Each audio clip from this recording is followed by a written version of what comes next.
All right. So, sitting here with, again, like last time, a couple of people I love very much, think highly of, Brother Kelsey and Brother Jeff. Jeff agreed to come in and sit down and let me just tear into him a little bit and see what's going on. Known Jeff since I was a kid. I think Ori Elementary. Yeah. Yep, Ori Elementary is where he first met. Always had a little bit of a wild streak in him, little on the fringe there. But always loved Jeff. Always thought a lot of him. We had a couple of cool experiences when we were kids. I think there was one camp out at Brad Dawsey's house, back in that pasture behind his dad's house. And we played tag football. A couple of local boys showed up, all drunk, and we kind of sort of sparred with them. And, and back then... And back then, like, learning karate was very eccentric and mysterious. And Jeff was one of the few people I knew who went to karate class. And I was like, oh, man, I think it's just something you do with hyperactive kids to get them out of the house. to try to chill them out enough so they'll go to sleep tonight when they come in. Yeah, I got 2 nephews now who are going to karate, and that's just the circumstance. But I remember, like, with that, like, we were taught like all this discipline stuff, right? So like it wasn't just you just didn't go and be rambunctious.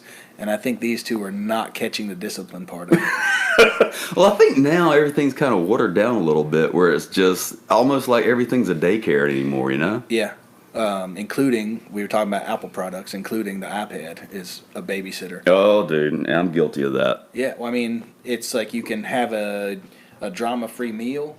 Or you can be a parent. Yeah, well, it's one of the two. Like, there's a ton of stuff I talk shit about as far as raising kids until I got one. Like, and all of a sudden you're like, I don't know, dick. I would never put a child on a leash, and now I'm like, where's her backpack with the leash? Are you serious? Oh, I'm dead serious. Jeff! No. So no, man. I criticized it forever. But now I've learned, like, what it does is allows me to have a tether to her, but still lets her be independent. You know what I mean? So I truly shit-talked it, and I was like, why would anybody treat a child like an animal? But we are animals. Right, we are. But it allows her to hands-free explore her environment, but still be within reigning. Yeah, I guess I see your point. We might have to argue about that later. You don't have to. I mean, it's not that big a deal. Like, that's another thing I've learned about parenting. Like, it don't matter. She's yours. You do what you want. Like, like, nobody has to agree about any of it. You know, I mean, like, even like the breastfeeding thing, I was like, oh my God, like, what's the deal? Like, I mean, it's like, yes, it's natural, but like, go to the bathroom. You know what I mean? Like, I don't have to see that. And now it's like, I wish a motherfucker would say something about breastfeeding, because it's like, it is the most natural thing in the world. Like, it's like I could not be more passionate about breastfeeding. Like, to see my wife, she didn't have sisters and stuff raising children around her. Her mother, she was her last mother's child, so she hasn't experienced that. Doesn't have nieces, so like, it's just to see her go into this experience with nothing, and there's no greater proof of God than that. I've never understood an atheist mother or an atheist father. Like, it doesn't make sense to me, because if there's no way to deny that. Like, a egg meeting sperm is not just a simple mathematical equation. Like, to get from the point of conception to the point of birth is a miracle in itself, just based on the numbers. Yeah. If you want to do math, if you want to use math as your example, if you feel that math is the great, architect of the universe, then use math, and then look at the astronomical amount against it happening. Yeah. And then to see this person who's never had these natural experiences, never had, any role model around her show her how to do this, and see this infant who is hours old learn how to nurse, and see this mother learn how to nurture. Mm-hmm. It's insane. Yeah. And like, that really, really made me like a breastfed, like, what do you call it? Advocate? Yeah. Oh, like absolutely. 100%, you know. I'm with you, man. And like, I mean, and now it's like I'm really, really defensive about it, but nobody has said anything to us anywhere. But it's like, you know, so your child is sitting there eating, you know, their French fries and chicken nuggets. Why can't my child eat? Yeah. You know what I mean? So you're saying your child has a more of a right to eat than my child has a right to eat? Yep. That's not acceptable. Yeah. Well, know, I mean, the shit so- we're offended by now is just ridiculous. Well, you know, I mean, I think that breastfeeding in public is a newer thing, and like that's another thing. Some things are becoming more open, and some things are becoming more closed. Yeah. You know, I don't think that it was. I don't think that breastfeeding in public was a problem, and I just think that people were more discreet at a certain time. You know, and I still think it's correct to be discreet. I don't think that, you know, you should be topless in a restaurant or whatever. Yeah, but, sure. You know, if you're just, you know, if the child has the nipple in its mouth, you're not seeing anything you wouldn't see in a bathing suit. Yeah. You know, and I don't think that you should have to be covered or a shawl over you or anything. But then I don't think you should take this kind of like, you know, topless approach to it where you're just trying to be confrontational. Exhibitionism. Yeah, There's no reason exactly. for that. It's all about nurture, like you Right, said. You know, exactly. Like one of the things, my favorite novel of all time is The Grapes of Wrath. I don't know if you've ever read it, but at the end of it, spoiler alert for anybody who's about to read Grapes of Wrath. Never read it, but I know exactly the part you're talking about. Dude, at the end of it, so there's this young mother loses her child, but she's engorged. They meet this guy who's about to die from malnourishment, and he ends up suckling from this young girl, and he's, you know, a grown ass man. Right. And I don't know, that one little piece, I was just like, holy shit! It Yeah. really hit me. And I don't like the changed. concept of it. He should have just died. But still, I mean, it's From a natural selection standpoint, like, that's not yours. well, You know, that argument, I don't have anything if to you can't say make it against on the your argument. own, you can't make it. Yeah, No, I mean, I understand the passionateness of it, you know. And but it was just I don't know. It changed the way I thought about a lot of stuff. Like we have gotten so far away from the concept of survival. Like we don't have to worry about survival anymore. yeah, if you're gonna take this route with this podcast, it's not gonna be able to be produced because my opinions about this are very, very strong. No, dude, let's hear them. Yeah, well, Everything on the internet is safe, man. Yeah, no, dude, it's we're not. good. No, it's not. That is improper to believe. Well, that's what we're trying to change. Everything so. on the internet will be used as ammunition to destroy you in the future. And I want a long future. Gotcha. I want a long future of thriving at my business, and I refuse to let my political or social opinions be held against me and keep me from providing for my wife and child. Right on. But that being said, like my feelings about survival, I can try and be as correct as possible. First of all, I'm not PC, but I try my best to behave in a manner where I'm scrutinized by today's society that it will not affect my income. Yeah. But if we just look at survival, like, so first of all, I believe in God with all my heart, and I'm reading Colossians right now, and it's saying that God is enough. He is everything. Like it is. You don't have to look for other agents. You don't have to look for the Dalai Lama. You don't have to look for Buddhism to fulfill these philosophies that you have in your head and stuff like that. It is all answered through one entity, and that entity is three-phased. You know, it's hard to keep on track with stuff, and I'm gonna circle back. Dude, you don't have to worry about it. But we're worried about these mysteries, and the mysteries will be revealed, but they're not revealed to us here. But He is enough. So what I will do is I will talk about this for a second. God is the answer to all this, but you have a society that has lost God. They I don't think they even lost God. I think they put aside God. They totally decided that, like, we're not going to follow this. We are going to put this away. And even though they've put it away, it still exists. But these same people that put away God have now put away science. So we have put aside God. No, We don't believe that there is an entity out there that's bigger than us. We don't believe that there's something controlling this universe. All right? Cool, no problem. You're new age, you got your own thing going on, or you want to believe in books and information. Well, I feel as if God gave me the intelligence to process this stuff and be part of this stuff, and I do have a very, very scientific belief and background. Like before I dropped out of school, I was pursuing marine science, and then I dropped out of school and decided to be a tatter, and here we are. But I grew up on a farm, and I've been around animals and plants and wildlife and domestic stuff my entire life. And so I follow a belief of evolution. I believe that evolution is a tool that God used. When we talk about creationism, stuff like that, you hear that, the world was created in 7 days, but then you're also told that the blink of an eye is like 10,000 years. Mm-hmm. Well, if a blink of an eye is 10,000 years, then how many times would God blink in a day? Do the math. I think it falls in sync with evolution, and I think it falls in sync with evolution being used as a tool.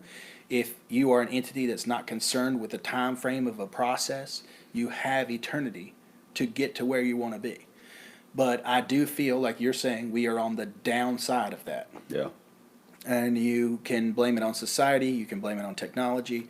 I think that we just need to blame it on ourselves. Hey, maybe you can blame it on God's will in the process for our world. Well, he says the meek shall inherit the earth, and that's all I see is meek. The meek have inherited the earth. I never thought about it like that, man. I have spent my life, I've been. My dad died when I was 11 years old. So from 11 years old, I was the man of my house. Mm-hmm. And from that time, we were all exposed to post-apocalyptic movies and stuff like that. That was really popular when we were young and stuff. And it's Red Dawn and all this other kind of shit, Mad Max. So I prepared myself to live Blade Runner and Mad Max. I thought that it's 2020. Blade Runner happened in 2019. I thought we would be seeing hovering police cars and fighting robots, and then I also thought we would be trying to get gas out of the desert and just survive in small clandestine units. But instead, I should have been watching Fantasia, and learned how to live through that process. I should have been watching other things, because we do not live in that. Obviously, like I said, I don't want to say anything on here that would keep me from being successful in business.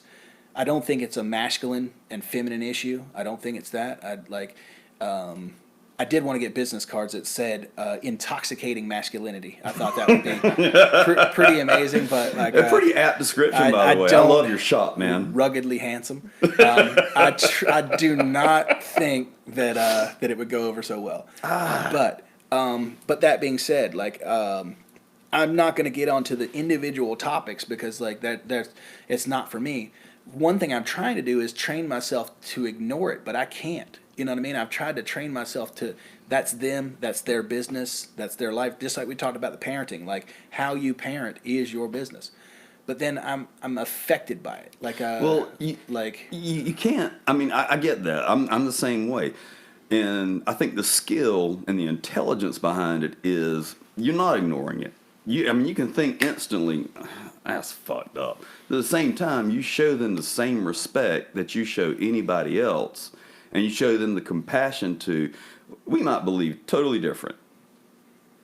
That doesn't mean I have to be an asshole to you or I have to do some post on Facebook about what an idiot you are. Right. It's their life. Right. It's their life, Right. My problem, I don't have a problem with anybody who believes differently than me. And I don't have a problem with what they do, but the frustration comes from that encompasses their entire identity. Well, so I guess we're going to fall into this, and I guess I'm going to be in trouble. But you don't have. No, you don't it's have to. It's semantics. Yeah. Let's just go ahead and talk about gender.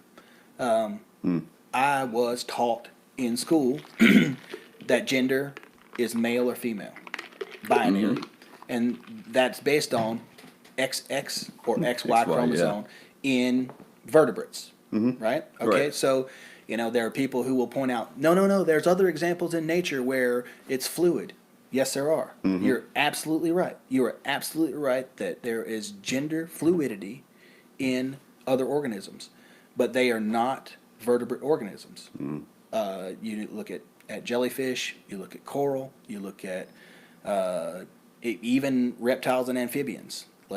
But I would not consider them primates, and I have not seen any gender fluidity in primates. So that's bringing it back to what I was discussing. They've thrown science out, and I don't even want to use the term "they" because that's putting me. Yeah, I'm not yeah. afraid of anybody. I'm not afraid of dialogue. I'm not afraid of interaction. There's no them or they. We're all humans. We're all squared away. But I would just like us to set a precedent where we understand that first of all, I feel there's gender, and then there is sexual identity. So that's what I'm talking about there. It's don't throw this out of science. If you want to take God out of it, if you want to say that the white Christian male is too conservative or too closed-minded, okay, fine. Let's just put let's put that wherever you want to put it, because I put it where I want it in my heart. You put it wherever you want to put it. Let's delete that dialogue and not say that that's relevant. Let's just talk about science for a second. And I had no idea this was going this direction, and I'm only just kind of talking. I'm not slinging arrows at anybody. Absolutely not. But if we could come to a mutual understanding of the vocabulary of this, you know what I mean? You have every right to do whatever you want to do. I'm a wild ass dude. I do wild ass shit in my bedroom. Me and my girl get wild as fuck. But that has nothing to do with how I conduct myself or behave in society or public or in a public setting. I don't ask anybody. Or interpersonal relationships outside of your bedroom. I don't ask anybody to cater to me in any other situation. I'll talk about that here and again in a second too. I'm gonna end up making everybody mad at me. No, you're not, dude. No, it's fine.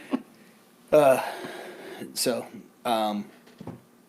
let's say if you want to get everybody on board, then we've got to use universal language. I think that's a big thing.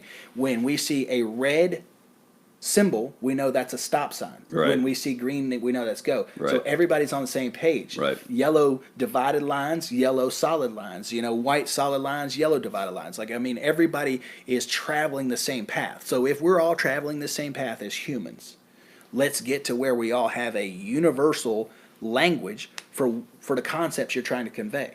And they are teaching in school that gender is interchangeable, but it's not. Gender in my opinion, gender describes two things, male or female, and that is in higher vertebrate life forms, primates, mammals. Let's just say mammals. That way, everybody can be okay with that. But your identity, you can be anything you want to be. You can be alien, you can be whatever. You can be anything you want to be, but that's your identity. That's not your gender. If you slice yourself down to a chromosome level, you are XX or XY, and if you are other than that, you're an anomaly. Yeah. Which means if you want to be scientific, if you want to be medical, that is retardation or mutation. So, are you saying you're retarded or are you saying you're muted? Which of those two? Because if you possess something besides that, that's what you are. Yeah. Now, if you say, I do this sexually, or even if it's not about sex, even if not where you put your innie and your outie, if you just look about it, what you identify as, then that's your identity. Let's just say that. I think if we express that, then people wouldn't be like, oh, I get it. Right. You just want to look like that. I'm cool with that. You just want to behave like that. I'm cool with that. Yeah. Because I don't like it. I ain't into it. I think it's weird, but it's not where you're breaking the foundations of what we've been taught. Not as society. If you want to break boundaries and stuff like that, I get it. That's cool. That's fine. Whatever. But that doesn't make sense to me. But I think if we had this straight language, and instead of it being so ambiguous, but I think ambiguity is where we're being destroyed. And also, not to run it off the rails, but who is manipulating society so that we're paying more attention to these subjects instead of like, the things happening behind the curtain. A very vocal minority. Right. Yeah. Well, that's a whole nother thing. It's like we used to be majority ruled with making sure the minority was taken care of, and now the minority is running the show. And how are they running the show? That means that somebody's financially benefiting from them running the show. There again, I'm saying them and they, and that's not right. I understand that's what you're saying. I'm just saying it to be loose about it. Like, well, I agree and I disagree on that though. Like them and they, I feel like are manipulating the minority to get what they want, but are still the minority is not benefiting from, It really comes down. I don't even know who the minority is right now. Exactly, because I just don't give a shit. No, I don't either. love people. I love and I hate people. Like I'm an introvert, so I want to be left the fuck alone most of the time. But I don't have any ill will towards anybody. I have a ton of it, and Oh. it's okay. Like I don't, man. no, I mean like it's Like generalized or people who have wronged you. I don't know, man. We may have to sit down and pray about that sometime, No, bro. maybe we ought to. I don't know. Hey, I'd love to. But yeah, that is definitely an interesting thing. I mean, I'm friends with Josh from The Rock, and he's a pastor at The Rock. Yeah. The church in Yep. Conway, yeah. Yep, I consider him a very good friend, and it's like their mantra is love God, love people, do something about it. And like I don't, and I know that Christ loves us, but I don't possess a lot of love in me towards that type of stuff. Like it's a weird thing. Like I don't have a level of love in me. Like I just don't. I don't know what it's about. I just do not possess it. Like the coronavirus, like I'm cheering for it. Well, I'll tell you, on the same level, like I had a life-changing experience a while back. Like I had no idea what happiness was most of my life until about a year and a half ago. And it had to do, honestly, with getting on some meds. And I know you probably have strong opinions about that, but it changed my life. Right. But until that point, every day when I woke up, I was having a conversation with a physician friend of mine. We were at work in the ED, and he was talking about Medicare. And he's like, I'm not going to tell you this because you'll have an existential crisis. And I'm like, Boris, I have an existential crisis every day I wake up and the apocalypse hasn't happened. Right. I don't feel like that anymore. But at the time, like I honestly did. It's like, dude, I'm just tired of this shit. Right. But anyway, I feel that way. I have a 20-month-old daughter, and there are times that I wish we were living like the Road Warrior instead of having to watch everything we say, everything we do. Like I started tattooing to be a pirate. Yeah. And define pirate for me real quick. I mean, living by your own rules. There you go. Okay. Like not raping and pillaging and stealing, but just not being suppressed by society's rules. And then if you turn that back, like the thems and the theys don't want to be suppressed by society's rules either. They don't want to be suppressed by science's rules. That's fine, but we have to accept where the margin is, and then break those rules. Like I know it's right to pay your taxes. I know it's right to have 401k, but I decided not to. Right. Like that's like if you'll admit what the rule is, then you can break that rule. Yeah. We're not even admitting what the rule is today. We are as lawless as it's ever been. Yeah. But as suppressed as it's ever been. Like the term liberal means free. Right. And we're not freer. But nothing is being made free. First of all, I don't get into politics. I'm not registered to vote. I do not vote. I don't do any of that stuff. My dollar bills vote and my actions vote. When it gets to the point that I cannot take any more, I will act accordingly. I'm not saying violence or anything like that. I'm just saying I will conduct myself in a manner that will show you how I feel about stuff. Yeah. And then my dollar bill goes where it should, where I want it to be. I've always said, you don't vote at the ballot box. However, and I wasn't a registered voter until I was 32 or 34, something like that. And it was the combination of my very conservative brother-in-law harping on me forever, Right. and actually a conversation with my pastor. And I was like, okay, you got a point. Yeah. But ever since I've been a registered voter, I've voted straight ticket libertarian. And I know they're not going to win. They don't have a chance in hell. Yeah, I don't even know what that means. Libertarian. You don't have to explain it. Yeah. Well, anyway, it's a party that's not going to win, but they kind of express what I believe. If you want to be a lesbian couple growing weed and gardening with an AK-47, go for it. Right. You don't tread on me, and I won't tread on Well, you. that's another thing. It's like, so we live in it where it's conquer and divide. You're either Democrat, Republican, Exactly. conservative, liberal. And that's not true. You're the same person. Once you go to such an extreme, you're the same person. Yeah, I don't believe in anything you guys are saying either way. Yeah. Like, it's like like abortion and gun control. Like, if it's like you believe we should have gun rights, then you believe that they shouldn't have, abortion rights. And it's just like, that's got nothing to do with me. Yeah. You know what I mean? Like, and then again, you turn it into, well, it does have something to do with you. You need to be responsible. You need to be a champion for this or a champion for that. And it's like, no. No, I don't. No, I don't. No, I don't. all I have to do is take care of me and mine, Right. and be decent to other people. Right.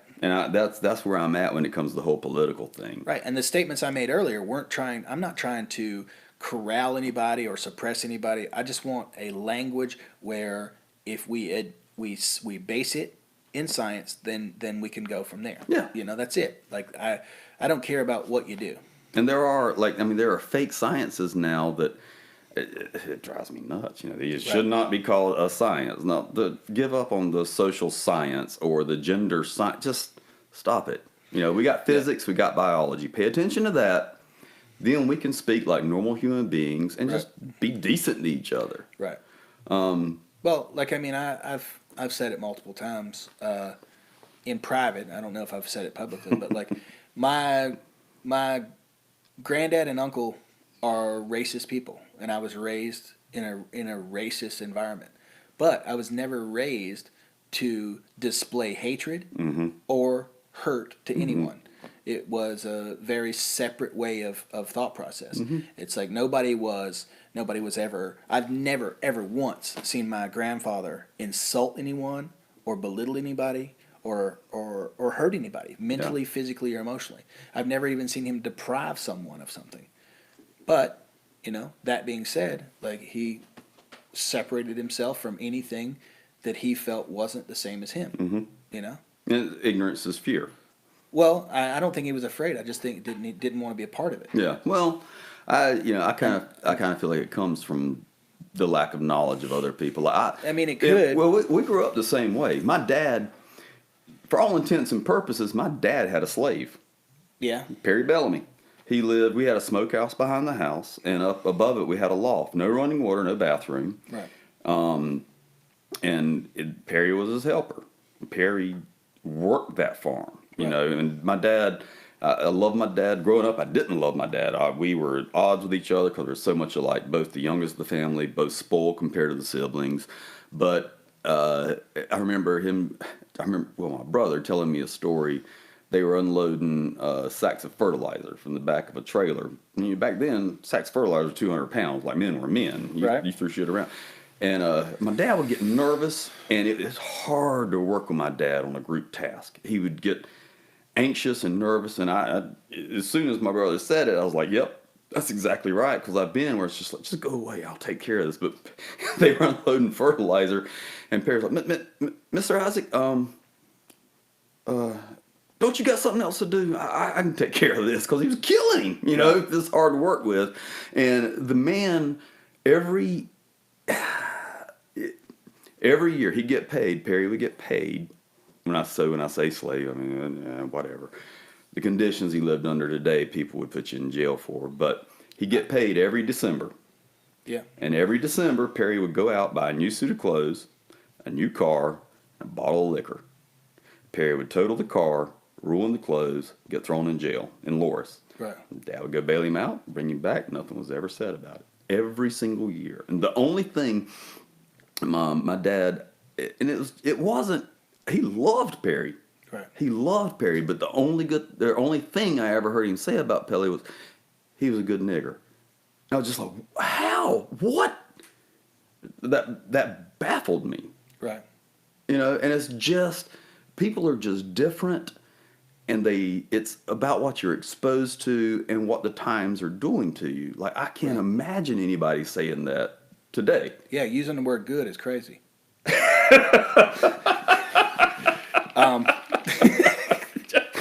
Oh my God, man. Yeah. Hey, that was a joke. Joke, everybody. Everybody in internet world. Well, let's all right. So let's dial it back because we went on a deep tangent there for a minute. Run it off the rails. Yeah. Let's talk about art for a minute, man. I remember as a kid, like, I didn't even know you were artistic. I had no idea until one day. For a while there, we were skimboarding together. Yeah. And you got a speeding ticket one night. Yeah. And you came over to my house. Side note, just on the tangent Nah, thing. go ahead. I gotta say this. Go for it. We're all slaves. We are all slaves. Okay. Expound on that. What do you mean? We are all slaves, and we are all good niggers.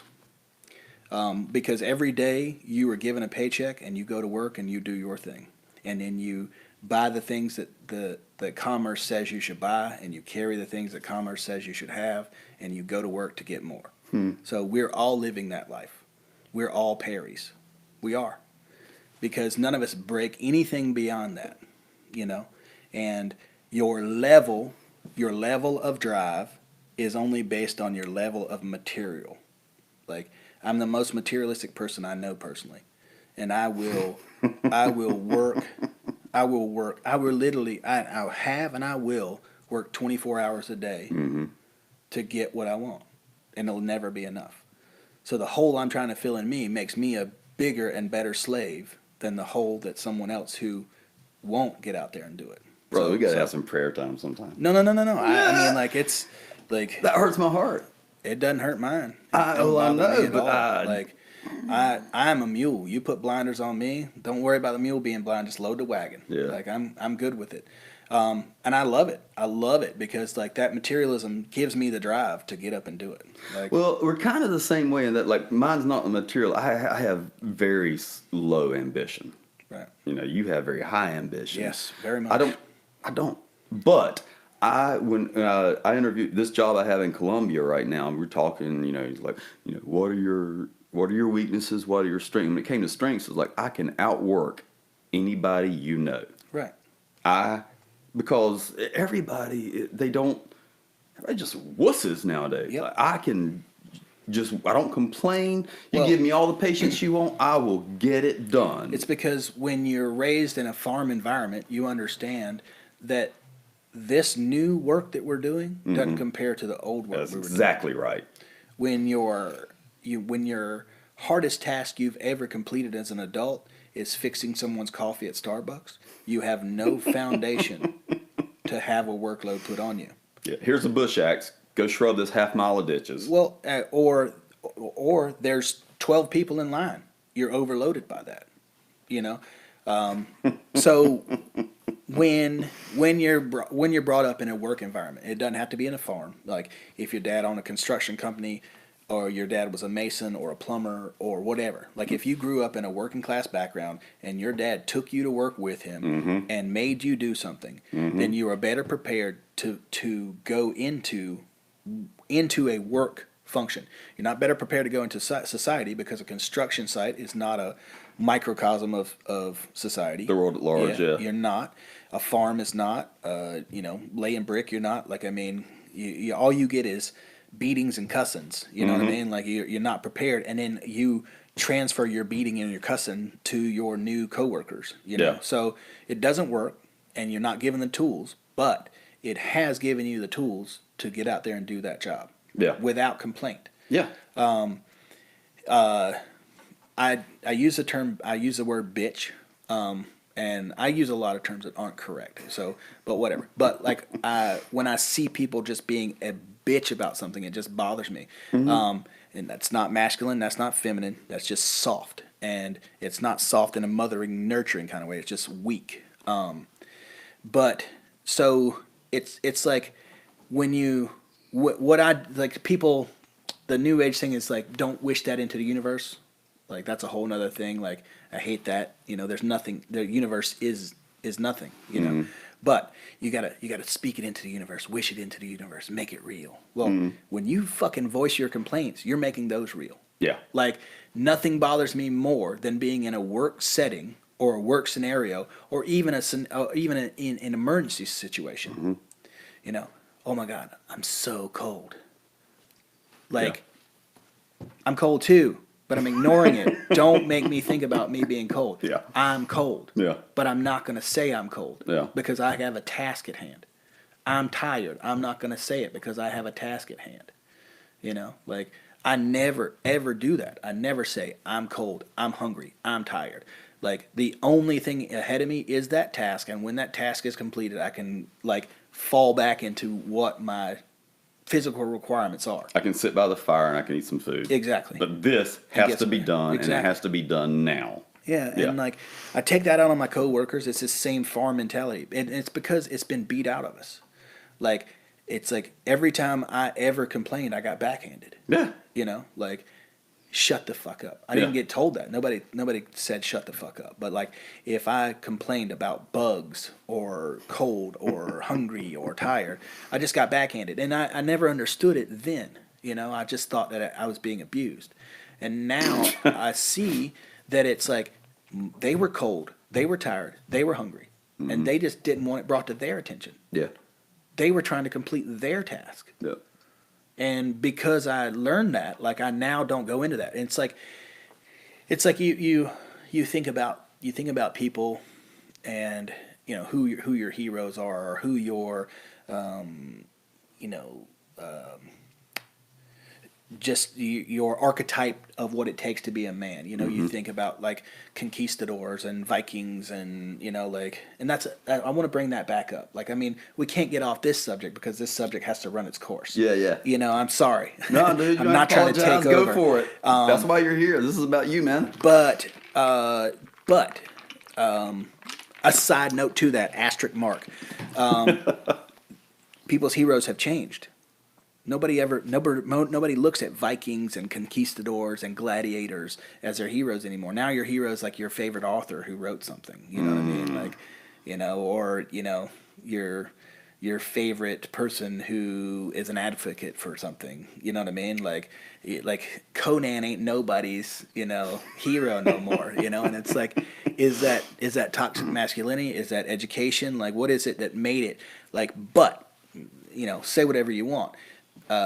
These people, conquistadors, Vikings, and even if you bring it into pioneers, like it doesn't matter. These people endured, pilgrims endured so much to achieve a goal, and nobody's willing to endure anything anymore. You know what I mean? Like I purposely, like I have this thing in my head. It's like I purposely put this in my head. Like if I'm cold, I do not submit to it. You know, like I do not submit to hunger. I do not submit to being tired. Like I refuse to. Like, and like, what is that some childish thing in me where I'm trying to live like it's a comic book or a movie or something like that? I don't think so. I think it runs deeper than that. I don't think I've just been brainwashed by the movies I watched as a child or the stuff I read as a child. I don't think it is. I think that there is a genetic DNA link that's making you want to push harder, do more, and be something you're not, or be somewhere you ain't. You know what I mean? You talked about your background. I talk about my background. You circle the wagons and bring it back to like the fact that I was an artist and stuff like that. That would have been something that would have been totally laughed at or picked on, and it was. You know, like when I didn't tell my family I was going to be a tattooer because I wasn't trying to hear it. I just became a tattooer. I didn't ask nobody's permission. I didn't discuss it. I didn't go about it. I didn't say, hey, what you think? I just became a tattooer. And it's like, it's not respectable in their eyes. Like, But without that experience that you had with them, without that upbringing, without that farm backhanded background, you wouldn't have been able to do what you've done. No, you know, absolutely not. And I mean, it really does come from that. Now, Yes. because the first time because I did not know that you drew. I didn't know you were an artist until one night you just gotten a speeding ticket. You're all stressed out. You were like, man, is there any way we can get some money to pay this thing? Trying to hide it from your mom and everything. Right. And at the same time, you had this piece of paper. And you just threw it down on my bed. We were in my bedroom. And you didn't even say anything about it. And I look at it, and it was a frog drawn as Thor. Oh, yeah. You remember that? Yeah. And I was like, you're still upset about this and trying to figure out. And, we were kids. We didn't know. It's like your parents are going to find out. You're sure. Right. Don't even try to. We didn't know that. I don't know, man. What can we sell? And I look at it. I'm like, what's this? And you're like, I just drew that. You drew this? Yeah. And I was like, holy shit, Jeff can draw. Yeah. And then years went by, and that was the last example of your art that I'd seen. Right. Years went by. I think for a while you were a lineman, maybe. Yep. And then I worked on motorcycles. I worked on power lines. Yep. And I'm not good at any of that stuff. But it was good experience. Oh, yeah. I mean, you probably held your own against everybody else, but in our head, Physically. yeah. But, Not being good at something is mastering it, Right. and that's so I get that. I've had other jobs too, I don't know, whatever. But years go by, and I end up at Kinko's, and I end up hanging out with John Gore and my brother. yeah, well he came along later, but John Gore and Bradley Hensel and Joseph Dunn, and then later on Steve, Right. and we had this little. Kinko's was the weirdest environment ever. It Right. brought the freaks out. And we had a great time, man. But we had that, all of us somehow had that farm mentality. Well, not all of us, but me and Right. John and Steve. Right. We had this farm mentality of, you just get it done, because that's a shit job. It sucked. You had people yelling at you all day long. So years go by. And So you were a slave. Yeah. Okay. I have no arguments against that. Right. I agree with you wholeheartedly on that, as a matter of fact. You don't want to be a slave, go live like Cody Lundin. That's about the only way to do it, And even then, He's a slave too. Yeah. If he wasn't a slave, he wouldn't be writing books and marketing and being on TV. Right. He has just as much material desire as the rest of us. right, those same conquistadors and everything, they're the ones who established slavery even unto themselves. Yeah. Well, But hang on. they were leaving an environment where they were a slave. Right. They were leaving feudalism. So being a conquistador was their only way of leaving poverty to become something. But with the one person who was leading it, they were leaving poverty to become something. But everyone who was following them were following under the same. Right. But anyway, so years go by, and all of a sudden Jeff Cribb shows back up at Kinko's, and you got this album. And we're over now. I don't even know if they have computers over there anymore, but they're over in the computer section.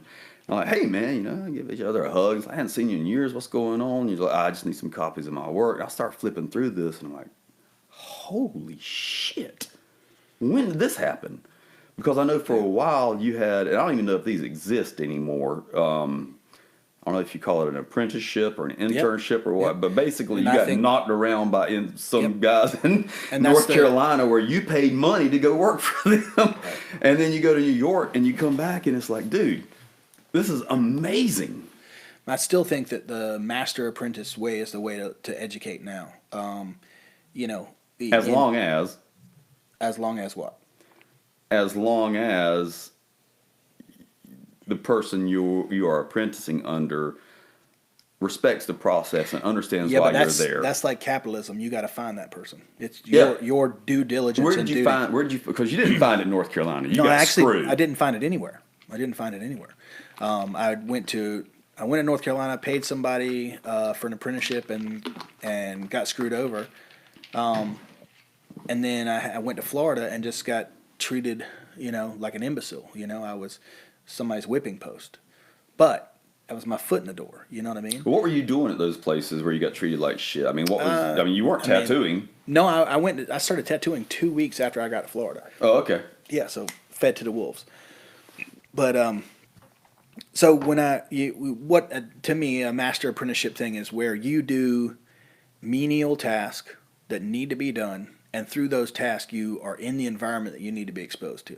Okay. And I think that's and let's look at your life right now, just so you understand that the master apprentice is also applying to you. Oh, absolutely. Absolutely. So you spend so much time gaining knowledge that's from a book format, and Which is from worthless. from that book format, then you're put in the real world, Mm-hmm. but you have a helping hand. Now, that helping hand, if I don't believe in hazing and shit like that, like that's It definitely dumb. happens in my job. It happens in all jobs. Yeah. But there is a certain amount of it that's necessary to weed out the ones that The weak. aren't ready for that. Yeah. And but like you've got to determine. So, in my situation, like if I have a person that I apprenticed and he is now a 4-year tattooer, like very very squared away, and I couldn't be more proud of him. But in his position, he was never hazed because I don't believe in hazing because hazing stems from insecurity. You bully people because you're insecure. Yeah. You pick on people because you're insecure. I don't pick on people. I break people to fuck down because they have to be built back up. Like you have to break something down to its foundation and get it down to bedrock before you can build upon that. So any sort of interaction that I do that is negative would only be to get people down to square one. You know, it's not meant like I don't belittle people to make myself feel better. Now, Like, do you explain that to them, or it's your expectation for mean, them to understand? yeah, it? why are you around me You're right. if you don't get that? Yeah. You know, like Yeah. so Mike Lee that works with me, he got to see. I mean, we did 20 states in 22 days. Like he's got to see the United States. We've traveled multiple places and lived the life and stuff. But I mean, this guy was doing my laundry and stuff. Now, if you think about that, like, oh my God, why would you make somebody do your laundry? Well, what else is he bringing to the table? He Yeah. didn't bring any gas money, you know. Like he has a service to provide. Yeah. That's the only way he's getting anywhere, and his service is exchanged for my knowledge. Like, how much is college? How much is college? $100,000 right now. I owe $60,000 student debt right now. So, tell me how this person can have a career without spending $60,000 or $100,000. I'd much rather it be that I go to a hospital and I pick people's brains and I learn Right. than to spend that money on stuff that all it does is teach you how to pass this test that says you have a license, which I have a huge problem with licensing, but I that's, do too. I mean, it's robbery. It well, is fucking robbery. I am held accountable to DHEC right now, and there's not a single tattooer whatsoever on the staff at a place I'm licensed by. There's not one person that's done a tattoo. There's not one person that's done what I've done. You know, like how can an organization license me? I got you. Yeah. Without someone on I'm staff. confused for a minute. That's been They're a- on DHEC staff. Yes, Yeah. correct. So I'm licensed by a company Yeah. that has no one on their staff that Right. has my personal expertise. Right. And they're coming in and telling me the items I need on my checklist. Yeah. They'll do the same thing to you. They do the same thing on a daily basis, man. Never worked in an ER. Yep. But will tell you what an ER has to have in Right. it. You know why? Insurance companies. That's all that matters. That's all that matters. You know? Well, we could get on a huge rant right Well, now. that's who we're the slaves to, banks Yeah. and insurance companies. Yeah. And they're the same entity. Yeah. And if you get down to it, it circles right back to that's who's holding their thumb down on the races and the minorities and the gender. Like, that's who's doing it. That's who's making conservative versus liberal. That's who's making each other at its throat because they benefit from it. The more smoke and mirrors we have and the more concern we have about whether or not somebody's cutting their dick off or not cutting their dick off, the less we'll see that they're manipulating the strings behind us. Yeah. And the Wake next- up. Wake yeah. up, people.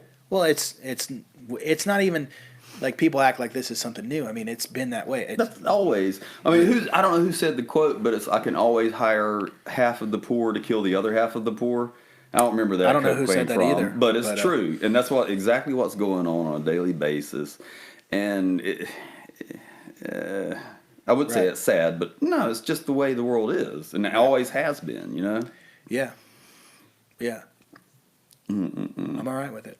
I am too, because I know where I stand, and I'm happy with who I am. It's like the capitalism thing. Like I was born lower middle class, and then my dad died when I was young, and that put us into poverty. And since that time, like there's something happened where I saw kids come to school at 16 years old with brand new trucks. And this jealousy and hatred and anger developed in me because I didn't have a brand new truck. And so when I became an adult and then I was able to use my skill set to generate income, now I have the brand new truck. And now I'm on top. And now it's this power move thing. And it's weird because like I've achieved all that and I still have not filled that hole.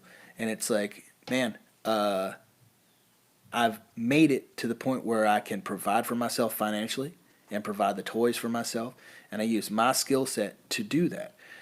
But I can't make this next jump. Like I want to be rich, but rich is a genetic thing, you know? Like if you really look at it, in order to be rich, you have to be born rich.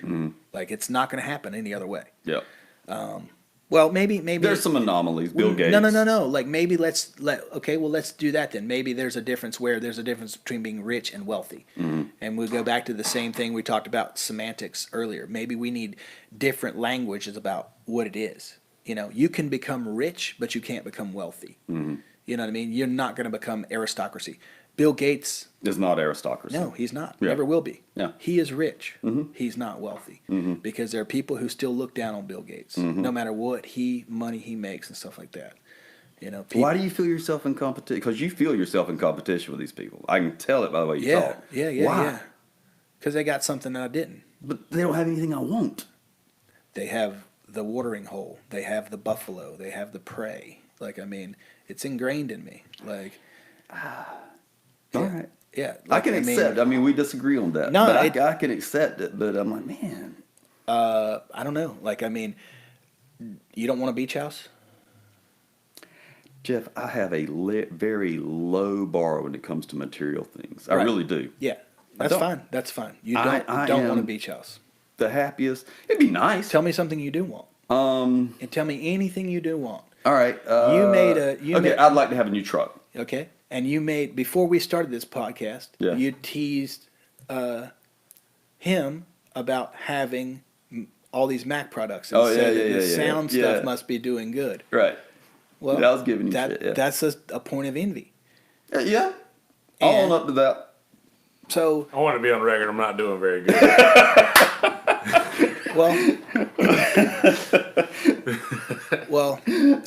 I'll tell you, my problem is that, like, I'm like, ooh, he has that. I gotta get me one of those. Oh, he has that. I gotta get me one of those.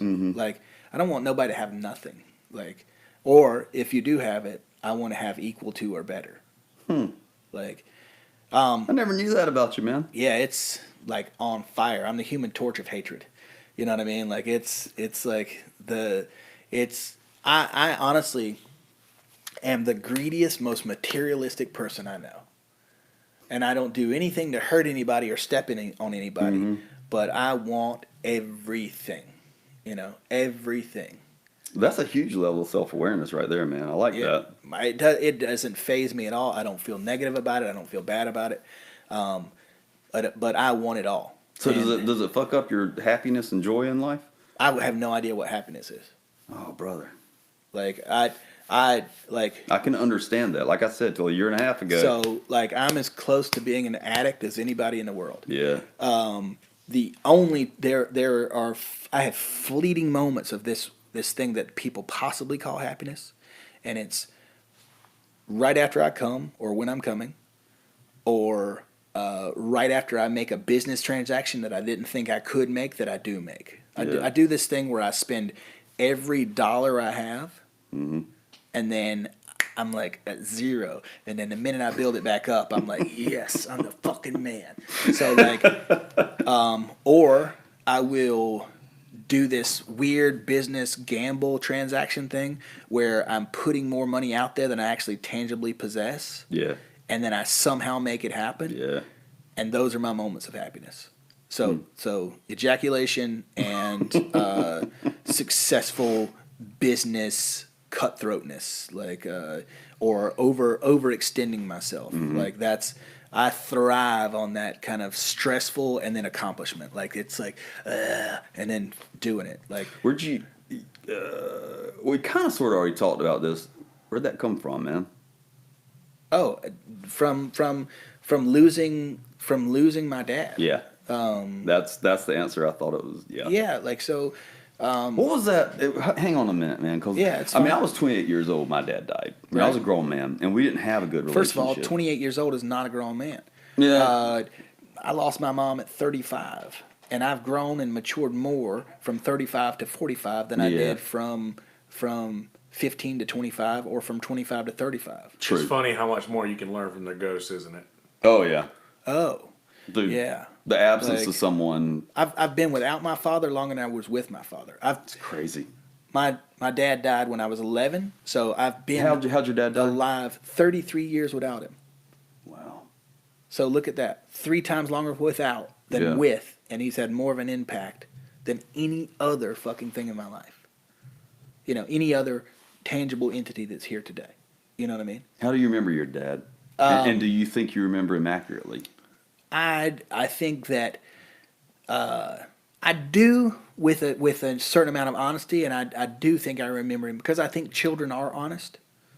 I think children are idealistic and honest at the same time. Mm-hmm.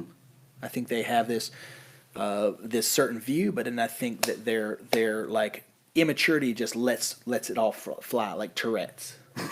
You know, that's another thing I want to do. I want to get a sign at my shop that says the owner of this shop has Tourette's. Please excuse anything he says that's offensive.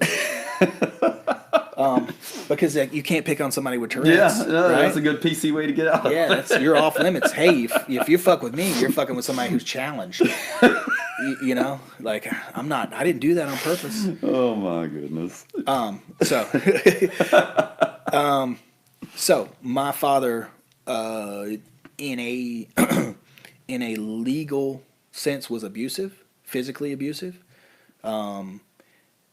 He had went to Vietnam and come back from Vietnam, and I think he drank.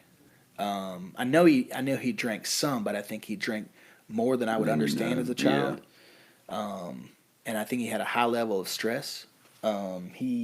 He worked for a construction company, worked for Dargan Construction, and then he became his own general contractor. He met my mom at Tech. He was studying to be an architect, and he became an architect, and then he met my mom at school, and then worked for a different company as an architect, then left that company and became his own general contractor. And that's another thing is I see people that worked for him before he died that are rich now. Mm-hmm. And it's like, I know we'd have made it, you know? So, and I mean, I'm not trying to make this some pity party thing. No, like, not at all. Like I'm just speaking very I mean, candidly. you might be a spoiled little asshole right now. Yeah, on cocaine. And Yeah, exactly. That'd be stoked. Exactly. You know? Like, Yep. I want to take a back seat. I want to relax. I deserve to fucking lay on a couch and do cocaine. I do. I deserve it. But I can't because I can't fucking succeed like that. Like, that's the thing that's kept me from not being a drunk, not being an addict, not being an alcoholic, not being on pills, not doing heroin, not doing coke, because I can't reach the level of success that I want for myself. Mm-hmm. I cannot. Like, and that's another thing. It's like I see these people around me succeeding, and it takes every ounce of my effort to succeed on a daily basis. Like, I mean, I talked about like this podcast. I don't want anything in this podcast to deter from my success. And I see people fucking up on a daily basis, and they still land butter side down. Yeah. And it fucking kills me, man, because I'm a bad Yelp review from losing $1,000. And that's unacceptable to me. You know what I mean? Like, when I don't see anyone putting the effort forth in this area to have a successful tattoo shop the way I do. Mm-hmm. I'm not going to compare myself to other businesses, although I could, because that's apples to oranges. But apples to apples, I work harder every fucking day of my life to make sure that Hero Tattoo is as successful as possible than anybody else in this area and anybody else that I know personally. You know, I know artists from here to San Francisco. I know people in Tokyo. I know that I'm working harder to have what I have than the other people around me. And it's devastating to know that it requires that much effort. You know, you can't back off. You can't back off at all, because it's like the Formula, you know what I mean? Like, if you slow down, they're going to pass you, and then you don't win. I can't let off the gas. I can't wait to do this again in 10 years and see how you feel about what you just said. Well, like, look at 10 years. I plan on retiring in 10 years. I plan on retiring at 55. I've never seen a person over 55 do a nice tattoo. Like, What? I've never seen a person over 55 do a nice tattoo. You lose your hands and your eyes. Your hands become shaky and your eyes become blurry. Huh. I mean, just total ignorance. Like, I had no idea. But, like, that's never crossed my mind. You know, I would think the old masters would be like, wow, they're a mate. So, that's interesting. How many surgeons are there over 55? Surgeons. Yeah, fewer. Not laser surgeons. Right. Like applying the knife. Yeah. There are a lot of them out there that are consultations and, you know, they are the master. Yeah. But this don't work no more. Like, you can't slow this down. This is going. Yeah. This is going, you know? So I'm trying to do everything I can. You said 10 years from now. Well, 10 years from now, I want to fucking stop. I want to stop applying my craft, and I only want to manage that business so it's still fruitful for my family. Then you know, let's go back to my dad. My dad died at 39. Wow. My mom died at 57. I'm 45. So I'm now 6 years older than my father. And That is crazy. yeah, and 12 years younger than my mother. What do I have? You know, you want to pray for me and us kneel down and stuff, like, I got... No, I don't kneel down when I pray, but anyway. Well, it was Yeah. so that people in the audience understood. Yeah, I'm with you. So I do kneel down when I pray. There are physical rituals that coincide, and submission is one thing. So anyway, I am 6 years older than my father. So I was running that race. Where can I be at 39? And I made it. You know, now I have a child. So look at the math on that. My father dies when I'm 11 years old. Fuck, man. In 11 years, I'll be at the age that my mother died. And I've got a 20 month year old. 20 month old? I don't know. 20 month old, yeah. Yeah. Almost 2 years old. But anyway, like, so, like, you're saying that, like, Jeff, that stuff shouldn't be in your head. What else could be in my head? No, it's just interesting to me that it is. Like, you know? what else? So all I owe in the world is $38,000. That's all I owe in the world to anyone. Yeah. So I could chop these off tomorrow, and my wife and child would be okay. Yeah.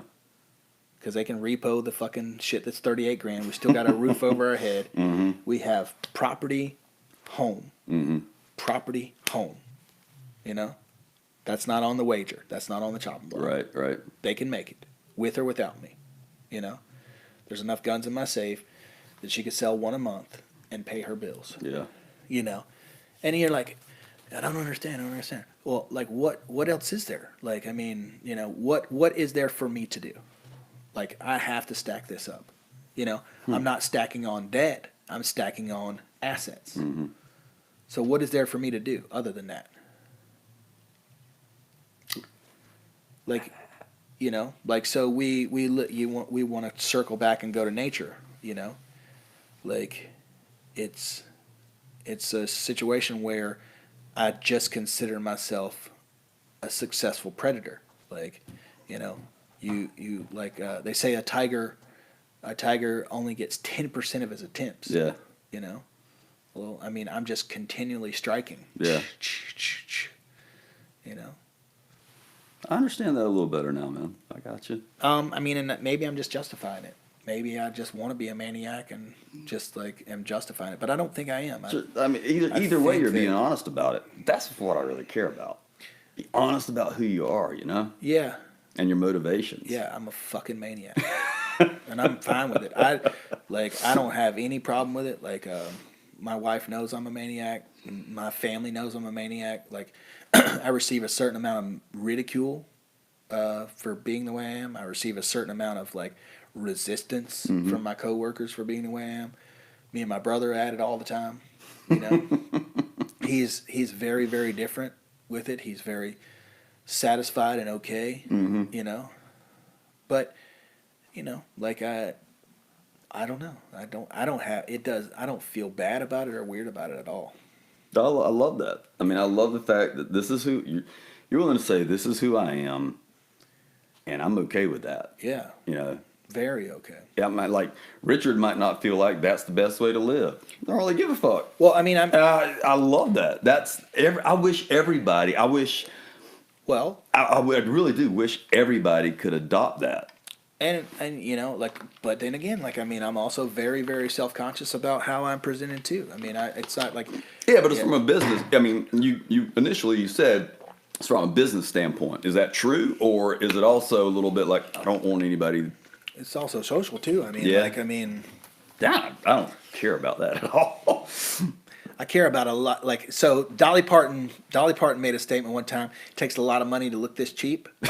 Yeah, I love that. Yeah, It takes a lot of effort for me to look like I don't give a fuck. yeah.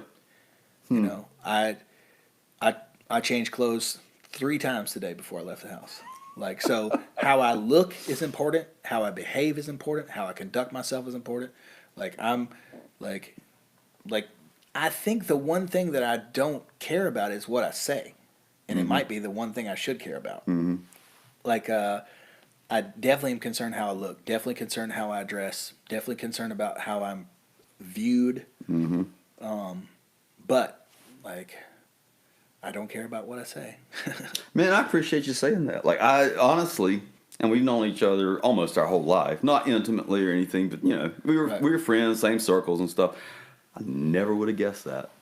I mean, I don't know. Like, it's like I don't directly care. I don't necessarily care about whether you like or dislike what I'm doing, Right. as long as you're thinking about what I'm doing. A little bit of ego in that, man. Yeah, and I'm okay with that. Yeah. How do you thrive without the ego? Yeah. Like, what makes you willing?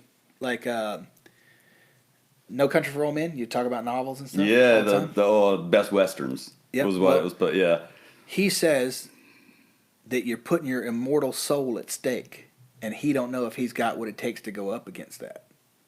Well, that's ego, right? mm-hmm. You don't know if you've got what it takes. What is that other than ego? Knowing that you do have it is where it comes from. Yes, I'm insecure, but this is armor. This is armor. Like, yeah. Dude, I'm as soft and hurt and emotional and insecure as fucking the people I'm making fun of are cutting their dicks off. But I just didn't cut my dick off. I did something else, you know? Like, I mutilated myself in another way. Yeah, mutilation, man. It's just a term. Yeah, you know? I'm Like, with you. I got you. The same thing, if you said it to them, they'd be upset. But it's like, it's all connected. You know what I mean? And like it's the daddy didn't love me, daddy loved me too much. Like, you're fucked up either way. Right. You know what I mean? It's just and I don't know who's making it right. Like, I mean, like in my career, I have 3-hour blocks with people. And I've not met nobody that I'm like, this person's really got it squared away. I meet people, like, I have in my life, I have these surrogate fathers. You know, like, so I didn't have one, so I adopted all these surrogates. And like, he shoots really well. I want to learn to shoot like him. He is, you know, like this or that or whatever. They have this attribute. So I did this kind of like amoeba, like absorption of like whatever their traits were. I tried to be close to them and gain their traits, like almost like this fucking like mythical beast of just like absorbing it. Chimera, like amalgamation, you know. And I've started to learn, like, you know, they don't have their shit together either. They're making mistakes and they have flaws and they're, you know, not doing it. And that's one thing I've tried to do. It's like the people who are looking to me, I don't want to let them down. Yeah. You know? Well, honestly, I truly believe we all feel like kids pretending to be adults. Oh, yes. I truly believe that. And the people I admire the most and I enjoy talking to are the ones who never let go of that childish wonder. I do a thing, and I don't think I've ever admitted this to anybody. I do this thing at night when I have insomnia. Is I pretend I'm somewhere I'm not. Like when I'm sleeping, when I'm trying to go to sleep, I pretend I'm laying in a cave, or I pretend I'm in a jungle, or I pretend I'm in an igloo in the Arctic, and that pretend thing allows me to Drift fixate away. on something else and not be in the anxiety of where I'm living. Thought I was the only one. Well, I'm glad to know that Man, I mean, this is almost embarrassing. I pretend that I'm in a fighter jet. yeah. And I will focus for however long it takes. I don't have insomnia that often, but sometimes it is just kind of sort of hard for me to get this. I'll drift off to this. I'm in a fighter jet, and I will play out fucking dog battles, and for however long it takes. Mine has to be different. Like the if I was in the fighter jet, like it would be more consuming about winning. What I'm doing is hiding. Like each of my scenarios, I'm hiding in something. I'm hiding in a cave, or the leaves are pulled around me, and like jungle scenario or something like that. Like each one of my things is a hiding thing. That's how I shut down. That's interesting. Mine's just hyper focus. Yeah, I'm sure that some fucking psychiatrist with a degree somewhere going could nuts sort right this now. out. Like, do you have nightmares? Email us. Do you? I have nightmares. I have night terrors. I have both of those things. I have panic attacks. Here's an issue. All right, now I'm gonna share this. Now I want to hear back from you. Like I said, my dad and I didn't get along because we were so much alike. Yeah, me and my mother didn't get along. I don't think I'm like her. I know me and my dad. It's because we're so much alike. After he died, I made peace with him before he passed because he had Lou Gehrig's disease and he's starting to get Alzheimer's, and we had this come to Jesus moment over. I tried that with my mom and it didn't work. Really? Yeah. I'm sorry, man. Didn't work on either end. Like, I'm not trying to take away from No, you're fine. But anyway, so we were good, but I still had all those emotions from childhood, and like my dad doesn't blah, blah, blah, whatever, all that. Anyway, the only nightmare I've ever had was after my dad passed, I'd have a dream and he'd be alive, and I would be disappointed that he was alive. Yeah. And I would wake up feeling like such a piece of shit. Right. So, and now I might have it once a year.